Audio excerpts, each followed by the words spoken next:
The reigning Miss England champion, Jessica Gagen, is reaching for the stars. Not only is she preparing for one of the biggest competitions of her life, the Miss World Championships, which start this Sunday in India, but the accomplished rocket scientist is also on a mission to go to space, literally. So not ambitious at all, then, no, in any way. Literally She's a beauty queen, we know that, and she hopes to be the first to go to space and to inspire the next generation of young females to break barriers and enter into the male-dominated STEM industries. We'll talk about what they are. Now, congratulations. Thank you. There you are, proudly wearing your banner.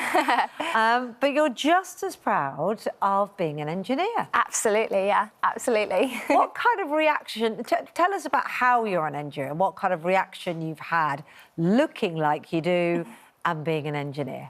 So I did my degree in aerospace engineering at University of Liverpool. And to be honest with you, most of the time I get the reaction, I didn't expect you to do that degree. I didn't expect you to do an engineer, to be an engineer. And in my head, I thought, right, OK, it's up to me to break that stigma then. I want young girls to see that they can dream and be whatever they feel, regardless of what they look like. So. Right. You were a model and then you went back to university. Absolutely, yeah. So I started modelling when I was 15 years old, and I actually only started my degree when I was 24, 23 if I count my foundation year. And I did do my GCSEs, did my A-levels, but I'd been out of it for quite a while at that stage, so needed a bit of a warm-up to get back into it. And then I graduated last year. Fantastic. So next stop, you're trying to go into space. Before that, though, conquering Miss World. Absolutely, yeah. I fly out to India tomorrow morning and I will be competing with 120 nations out in Mumbai to hopefully bring the Miss World crown home. So you're also the first redhead as well. Is that, oh my God. A lot of barriers being broken. A lot of barriers being broken. I've got a kind of, tough question. Go for it. People would think, here you are championing kind of girls' empowerment, women going into science, a brilliant campaign, exactly the right thing to do.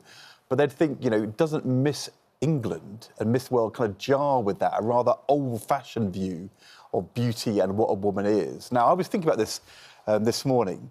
We had last year Barbie. People thought of Barbie dolls as being quite old-fashioned, kind of girls looking pretty. And the Barbie film, amazingly, brilliantly made it all about feminism and girls' empowerment. Can you pull off the seeming impossible and make Miss World about empowering young girls to be scientists? So I think that's where we need to educate more, because Miss World's already about that. Is it? It's all about empowering women. They're looking for a role model, an ambassador, so to say, from each country who represents so many different great things. So for me, my campaign, we've all got our own project called our Beauty with a Purpose project. It's the main ethos of Miss World. Mine's all about getting girls into STEM careers. Some girls might be raising awareness about medical conditions and different things like that, but essentially they're trying to find a role model who will inspire the next generation of women. I mean, so it's not just about the way you look, I suppose, is the argument. We should just quickly say, for those that aren't plugged into how it's described in education, STEM careers are engineering, mathematics, technology, science. Is that? Yeah. So, because I know that it's called that now across the board, but sometimes people don't think of it that way. So, could you imagine, though, let's flip this on its head. Nothing wrong with beauty and brains. We all know they coexist quite happily. But could you ever imagine somebody who isn't traditionally beautiful winning Miss England or Miss World? I think beauty is like a perception at the end of the day. Different people class different things as being beautiful. It's very subjective. So it is very subjective, but most of them do look like you. Slim, gorgeous straight teeth, big eyes, lovely skin. There are very few winners of those contests out there that don't have those wonderful attributes. Not that there's anything wrong with them, but you know what I mean? I can understand where you're coming from, but again, I think it comes to lack of exposure surrounding the contest, because in the Miss England contest, I mean, I've been in it twice, I didn't win it the first time. I've met so many girls who are all different from each other, who represent different body types and who, they come from different backgrounds, we've got different hair types, and it's really important that we see all of that, because diversity is important. I mean, I'm the first redhead to win. There'd never been a redhead before me. Yeah, but I think you may also be the first qualified aerospace engineer. I think so, yeah. I think Which so. is brilliant. No, I mean, I think quite a lot of people watching might be sceptical. So tell us more. How can you use Miss England to really change things in a positive way for girls in our country? Oh, well, I'm here today, aren't I? So Good Morning Britain have took note of what I'm doing. I'll have to learn to pin my sash on before I come on. But yeah, so essentially you're using the platform. Everybody's heard of it. It's a historic contest. And I think in my position, because they're like polar opposite worlds, people do take note of that. And it's really opened people's eyes. People are thinking, oh, wow, these girls do all these different things. What are you most proud of?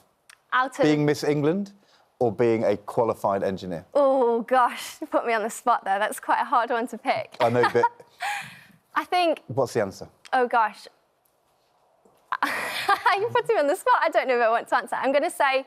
I'll say Miss England, just because of everything that it represents, because a lot of people, as I say, don't expect me to be the engineer. I'm still the engineer. Yeah.